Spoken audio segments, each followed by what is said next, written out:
안녕하세요. 제가 예전에 1인 기업에 관한 영상을 올렸죠. 그때 이제 언급은 정확하게 해드리진 않았는데 사실 저는 1인 기업 중에 제일 힘든 것이 직장인 엔잡러라는 생각을 하게 됩니다. 그 어려운 걸 잘 해내고 계신 분이 있어서 오늘 모셨습니다. 오늘은 직장인이자 1인 기업가 유튜버 그리고 그 외에도 습관 전문가 다양하게 활동하고 계시는 이범용님을 모셨습니다. 네, 안녕하세요. 네, 초대해 주셔서 감사합니다. 네. 간단하게 자기소개 좀. 네, 소장님께서 소개를 간단하게 해주셨는데, 저는 지금 50대 직장인이고요. 네, 50대라는 거는 이제 곧 얼마 안 있으면 퇴직을 해야 되는 나이가 됐다라는 네. 의미고, 그래서 예전부터 퇴직하고 나면 뭘 하면서 벌어먹고 살아야 될까를 고민을 정말 많이 했어요. 그런 불안감이 좀 많이 있어서 제가 혼자 힘으로는 어떻게 살아야 될지에 대한 답을 못 찾겠어서 이미 은퇴하신 선배님들을 찾아가서 인터뷰를 하는 이런 현명한 은퇴자들이라는 유튜브 채널을 지금 운영을 하고 있습니다. 그리고 직장 다니면서 이제 4권의 책을 썼고요. 습관 관련된 거는 이제 습관 홈트, 그리고 우리 아이의 작은 습관, 그리고 이제 습관의 완성, 그리고 최근에 그 유튜브 채널 현명한 은퇴자들에서 만난 분들의 이야기를 소개하는 현명한 은퇴자들이라는 책을 이렇게 총 4권을 출간한 작가이기도 한 직장인 이범용입니다. 반갑습니다. 네, 반갑습니다. 네. 일단 제일 먼저 떠오르는 것이 사실 직장인으로서 이제 개인 활동을 개별적으로 한다는 것이 정말 쉽지 않을 것 같다는 생각이 들었어요. 네. 어떤 경우는 뭐 제도적으로 바뀌어 있을 수도 있고 어떤 경우는 에너지가 사실 이 후자가 훨씬 더 심할 것 같긴 한데 그런 부분에서 이런 활동을 하시는 게 힘들지는 않으셨어요? 엄청 힘들죠. 네. 힘든 거를 넘어서 좌절도 많이 하고 현타도 많이 오고 그런 상황을 많이 겪었죠. 그러니까 제가 아이러니하게도 이 엔잡에 관심을 갖게 된 이유가 이 회사하고 저하고 정말 안 맞더라고요. 그러니까 그런 얘기를 여기서 하셔도 되나요? 괜찮습니다. 네네. 회사하고 안 맞는데 열심히 노력하는 거죠. 네.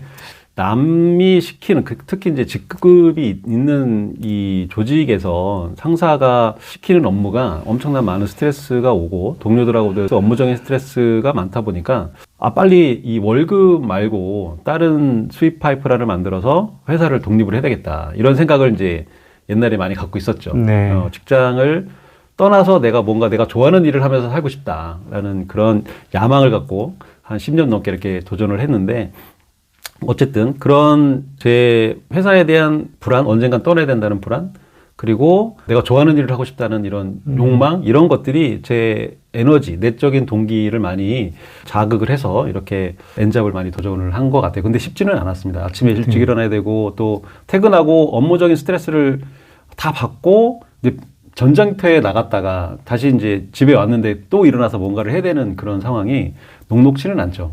그래서 어쨌든 선명한 뚜렷한 이런 개인적인 목표가 있었기 때문에 저를 이렇게 지금까지 끌고 온 게 아닌가라는 생각을 합니다. 지금 주간 단위로 나누자면 그냥 루틴하게 하고 계신 것들이 뭐가 있는 거죠? 이게 핑계일 수도 있는데 네. 50이 훌쩍 넘어가면서 체력적인 한계가 많이 오더라고요. 그래서 옛날에는 한번 버려놓은 일들이 뭐 7개, 8개까지 됐는데 지금은 그런 여러 가지 도전을 해보고 제 적성과 성격과 어떤 좋아하는 거의 카테고리에 집중을 하는 게 낫겠다 해서 이제 3가지 정도로 줄였습니다. 그래서 지금은 이제 유튜브에 많은 시간을 투자를 하고 있고요. 그리고 글 쓰는 거, 나중에도 계속 책을 내고 싶은 작가로 살고 싶기도 하고, 그리고 하나는 이제 배당주 투자. 나중에 나이가 들면 이 체력적인 어떤 한계가 올 거 아니에요. 근로소득을 만들 수 있는 나이대가 70 넘어가면 많이 힘들 것 같고, 또 사회에서도 또 채용을 안 해줄 것 같고, 그러면 이런 걸 다 극복할 수 있는 방법이 뭘까? 그게 자본주의 시장에서 주식 투자를 통해서 돈을 벌 수 있는 그런 공부를 해야 되겠다 해서 이제 배당주 투자를 이제 꾸준히 하고 있죠. 네. 일단 이런 활동들을 하는 것에 대해서 개인의 노력도 따를 테지만 집에서 반응도 좀 궁금하긴 해요. 거의 가족들하고 시간을 함께 하기가 쉽지 않을 것 같은데. 그렇죠. 그렇지만 가족들하고 관계도 되게 중요하기 때문에 또 아이들하고도 또 성장하면서 아버지의 역할도 또 있잖아요. 네. 어머니가 이제 잔소리를 하면 그걸 또 막아주고 또 학원 라이딩도 많이 해줘야 되고 또 네. 피난처가 또 돼야 될 필요도 있는 거고 그래서 주로 평일에는 학원 라이딩이나 이런 거는 제가 다 해주고 있고요. 그리고 주말을 이제 유튜브 편집해서 올리는 시간이 일요일 오전 9시라서 토요일은 조금 양해를 구하고 근데 편집을 하더라도 이 엑스포팅 하는데 시간이 걸리잖아요. 그래서 편집해놓고 엑스포팅 걸어놓고 그다음에 이제 아이들과 이제 라이딩하고 뭐 집안일 청소하고 다 합니다. 네네네. 그렇게 좀 처음에는 힘든데 네. 이렇게 습관이 되면 네네 뇌의 거부감도 없고 자동 반사적으로 지금 잘 하고 있습니다. 이렇게 외부 활동을 열심히 하는 사람도 있다라는 걸 아내한테 얘기하려고 했는데 이 영상 보면 별로 안 좋을 것 같은데요. 가화만사적이라고 하잖아요. 네. 집안이 평안해야 밖에서도 네 활동을 좀 잘 하는 것 같아요. 네. 과거에 어떤 실패 같은 것도 꽤 많이 하셨겠어요. 그렇죠. 실패를 많이 했다기보단 성공한 게 별로 없는 것 같아요. 그러니까 뒤에 좀 더 얘기를 하겠지만 제가 도전했던 게 해외 구매 대행이라는 것도 꽤 오랫동안 했었고 그리고 글을 쓰고 책을 내고 강의도 하고 또 스마트 스토어 운영해서 이제 제 스스로 습관과 관련된 노트나 뭐 이런 아이템 같은 것들 이런 것도 좀 판매를 또 해보고 네. 그리고 이제 프랜차이즈 창업도 2번이나 했었죠.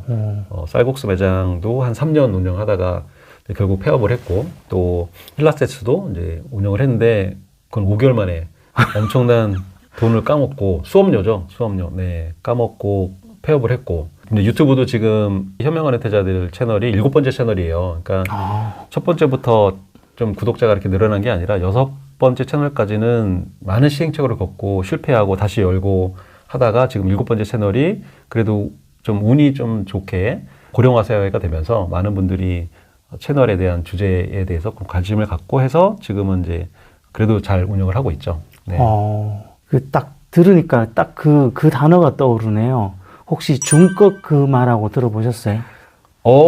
처음 듣습니다. 처음 듣습니다. 네. 예전에 뭐 중꺾마, 중요한 건 꺾이지 않는 마음이라고 그랬는데 요즘은 중꺾 그 말하고 해서 중요한 거는 꺾여도 그냥 하는 마음이라고 하더라고요.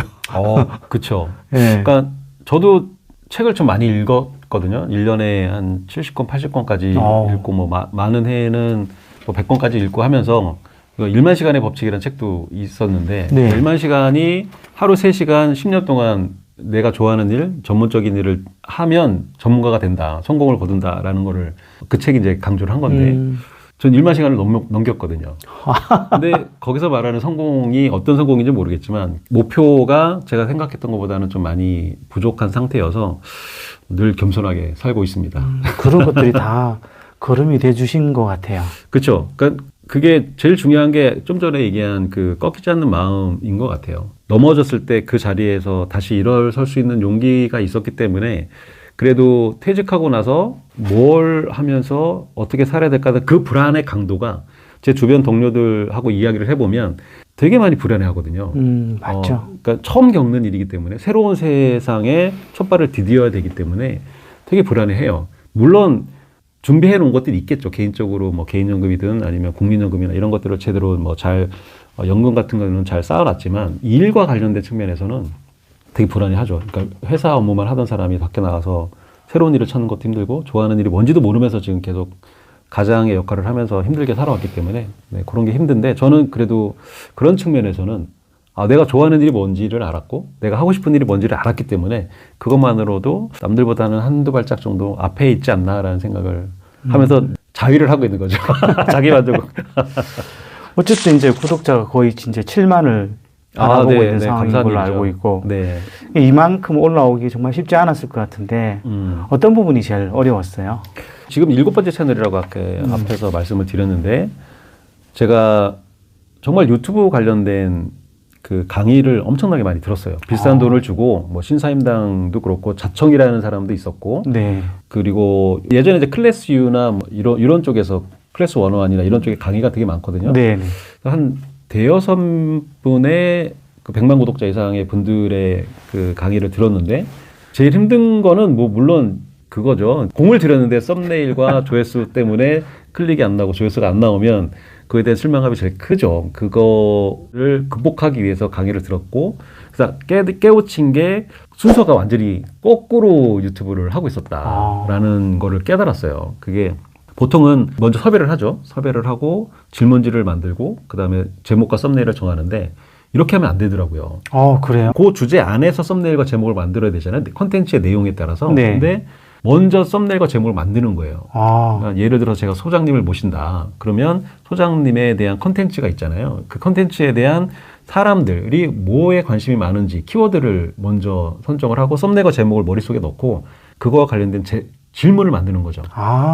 그러면 굳이 나중에 제목과 썸네일을 고민할 필요 없고 그 썸네일과 제목이 이미 검증된 사람들이 관심 있고 조회를 많이 한 그런 영상이 되다 보니까 그렇게 하려고 노력을 많이 했어요. 제가 하고 싶은 얘기를 하는 게 아니잖아요. 사람들이 듣고 싶은 얘기를 해줘야 되잖아요. 그렇죠. 근데 그게 어려워요. 그게 사람들이 듣고 싶은 게 수시로 바뀌니까. 근데 대부분의 제 채널의 구독자분들이 관심 갖고 있는 게 뭐 재취업이다, 아니면 뭐 개인연금, 뭐 연금과 관련된 거, 그리고 취미나 뭐 이런 노후의 일과 관련된 그런 주제들이다 보니까 그런 거를 저는 이제 좀 많이 학습을 해서 그리고 저의 챗 GPT가 또 많은 역할을 해주죠. 챗 GPT에 그런 거를 많이 물어보고 활용을 해서 하다 보니까 이제 조금 그나마 나아진 것 같아요. 옛날에는 못 모르고 했는데. 네. 왜 인터뷰를 하면서 점점 제가 각성을 하게 되죠. 각성을 하게 되는 거.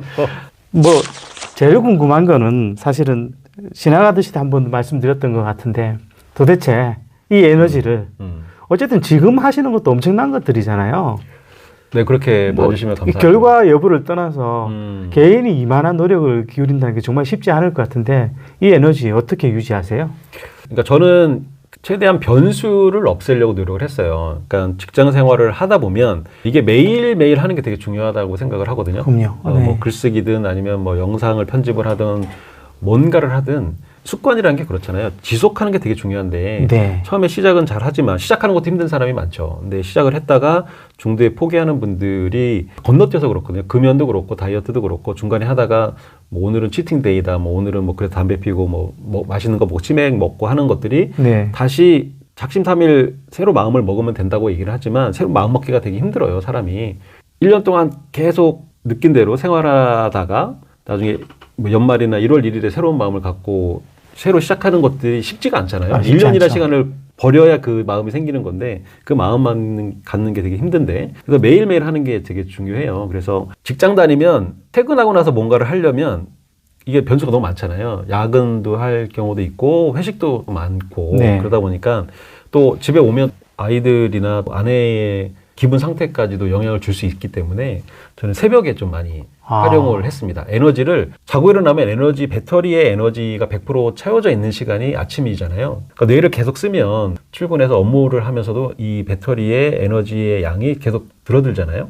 그러니까 그 줄어든 방전된 상태에서 새로운 뭔가를 하기는 너무 힘들고 그러면 아침에 일어났을 때 내 에너지의 레벨이 제일 높을 때 그때 뭔가를 창의적인 일을 해야 되겠다 해서 제가 새벽 3시 반에 일어났습니다. 그 3시 반에 일어나서 출근하기 위해서 나가야 되는 시간이 6시 정도인데 그 2시간 정도 요 시간에 집중을 해서 한 5년, 6년 동안 그렇게 글을 쓰고 책을 읽고 또 유튜브와 관련된 일을 했죠. 근데 그 에너지를 유지하는 비결은 변수를 줄인다. 아침에 나만이 사용할 수 있는 아무도 침범하지 않는 시간을 만들어내는 게 제일 중요하다고 생각을 합니다. 그러면 도대체 잠은 몇 시에 주무시는 거예요? 잠은 보통 일찍 자면 11시, 좀 늦게 자면 1시 정도. 근데 이 잠이 회사에서 점심시간에 소등을 다 해요. 그래서 1시간 정도 밥을 빨리 먹고 와서 한 30분 정도 낮잠을 자는 게 되게 많이 도움이 되고 그리고 회사 버스 타고 이제 출퇴근을 하다 보니까 이제 회사 버스 타면 바로 잠이 들거든요. 제 장점 중에 하나가 머리만 대면 자거든요. 그래서 그런 좀 약간의 뇌 휴식 시간 같은 이런 낮잠 잠깐 자는 거 이게 좀 많이 도움이 되는 것 같아요. 그러면 어쨌든 집에서 평균적으로 수면 시간은 길어야 서너 시간? 그렇죠. 서너 시간. 그러니까 지금 옛날에 새벽 3시 반에 일어날 때는 뭐 2시간, 3시간 정도밖에 못 잘 때도 있었죠. 근데 그때는 젊었으니까 체력적으로 젊어서 회사에 가서도 업무에 크게 방해는 받지 않았어요. 근데 체력적으로 많이 좀 지쳐간다라는 게 요즘 좀 많이 느껴지더라고요. 그래서 일어나는 시간을 조금 조정을 했습니다. 왜냐하면 좀 회사 생활이 중요하니까. 그리고 어느 정도 습관을 한 10년 정도 하다 보니까 낮 시간에도 제가 어느 정도 내 시간을 만들 수 있는 그런 방법을 좀 루틴을 좀 찾았기 때문에 6년 정도 새벽 일어나는 습관을 진행했고 지금은 5시 반 정도 일어나고 있습니다. 네. 대단하다는 말밖에는. 네, 그렇죠. 그게 그때는 어떤 에너지가 저를 이렇게 움직였는가 지금 의구심이 들 때도 있긴 한데 그때는 되게 뜨거웠던 것 같습니다. 네. 지금도 뜨거우세요. 아, 네. 그나마 이제 조금 지쳐서 조금 느슨해졌다고 하시는 게 개인적으로 위안이 됩니다. 아, 그렇죠. 앞으로 내가 꿈꾸는 그림은 어떤 거예요? 어떤 직업 모델 같은 것들 혹은 삶의 모델을 만들고 싶으신 거예요? 그러니까 제가 퇴직하고 나서 나한테 어떤 일이 맞을까? 그리고 어떤 걸 좋아할까? 그리고 어떤 게 돈이 될까? 이 세 가지의 원이 좋아하고 돈을 벌고 그리고 유명해진다고 인정받고 이런 이 다이어그램 안에서 겹치는 부분을 찾는 게 되게 힘들잖아요. 근데 저는 그걸 찾은 게 다행이라고 생각을 하고 여러 시행착오를 통해서 큰 돈은 못 벌었지만 제가 찾은 게 지금 질문하는 거에 대한 답을 드릴 수 있는 어떤 경험치를 얻었다라는 게 저는 유튜브가 너무 잘 맞고 좋아하고 또 사람들한테 배우는 게 너무 좋고 그리고 이제 그걸 통해서 글을 쓰고 왜냐하면 유튜브도 원고를 써야 되기 때문에 글 쓰는 것도 되게 중요하거든요. 그렇죠. 그래서 글 쓰는 거 그리고 투자와 관련된 공부 배당주 투자든 아니면 뭐 미국 주식 투자든 한국 주식 투자든 이렇게 투자 공부하고 하는 게 제가 앞으로 퇴직하고도 계속 하고 싶은 세 가지 일 영역이죠. 네. 어쨌든 미래에 꿈꾸는 것들을 지금 현실로 가져와서 지금 이미 만들어가고 계신 거네요. 그렇죠. 그러니까 유튜브 채널이 지금 현재는 현명한 은퇴자들 채널이 50대, 60대 퇴직 예정자들을 위한 불안감을 조금 해소할 수 있는 일과 관련된 거 어떻게 돈을 벌까 어떤 일이 좀 나한테 많은 분들이 퇴직하고 어떤 일을 할까 이런 거를 소개를 하지만 나중에는 또 그 카테고리가 컨텐츠가 또 퇴직하고 나면 제가 확장할 수 있는 영역들이 또 많이 있기 때문에 그런 쪽도 지금 생각을 하고 있습니다. 네. 네. 마지막으로 이 영상을 보시는 혹은 네. 뭐 1인 기업을 준비하거나 엔잡러를 준비하시는 분들께 혹시 좋은 한마디 하시고 싶으신 게 있다라면 저가 이제 1인 기업이라기보다는 1인 기업을 꿈꿨었죠. 1인 기업을 꿈꿨지만 결국은 아직까지 회사를 다니고 있지만 10년 넘게 지금 회사에서 그거 같아요. 이 지치는 게 되게 누구나 겪게 되는 과정인 것 같아요. 내가 너무 동감합니다. 네. 그렇게 아무리 열심히 노력을 해도 이게 제 뜻대로 안 되더라고요. 그럼요. 많이 방향도 또 수입도 그렇고 뭐 이런 것들 때문에 그래서 돈에 너무 연연해 하다 보면 저처럼 금방 낙담을 하고 넘어지기도 많이 넘어질 것 같아요. 그래서 돈보다는 지금 신뢰를 쌓는 게 나를 알리는 게 제일 먼저 해야 될 일이라고 생각을 합니다. 그러니까 나를 알려낸다는 얘기가 뭐냐면 제가 어느 제품을 사려고 해요. 만약에 이 A4 용지를 파는 사람이 있다고 하면 A4 용지를 검색을 하는데 정대용 소장님이 제주에서 판매하는 A4 용지가 좋다고 해서 검색을 했는데 안 떠요. 정대용 소장님이 안 떠. 그러면 사람들은 그걸 안 사겠죠. 그렇죠. 왜냐하면 소비하는 소비자들이 가장 두려워하는 게 내가 호구가 될까봐 그렇거든요. 이 물건을 삼으로써 내가 손해를 볼까봐 손실 회피 성향이 되게 강하잖아요.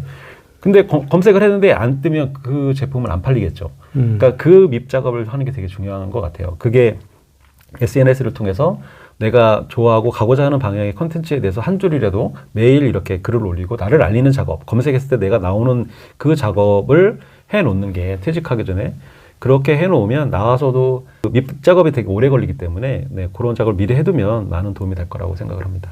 일종의 퍼스널 브랜딩 작업이라고 이해를 하면 될까요? 그렇죠. 돈을 쫓지 말고 퍼스널 브랜딩 쪽에 먼저 집중을 해서 알리는 작업을 먼저 하는 게 좋을 것 같다라는 10년의 시행착오 끝에 내린 결론이 그겁니다. 네. 굉장히 중요한 말씀이세요. 네네. 네. 사실 중장년이 뭘 새롭게 하면 안 되는 이유는 엄청나게 많죠. 근데 어떤 것들을 이뤄내시는 분들을 보면 결국은 그럼에도 불구하고 뭔가 하고 싶다라는 강한 열망인 것 같다라는 생각을 해봅니다. 오늘 영상 찍으면서 그 헨리 포드의 이야기가 떠오르네요.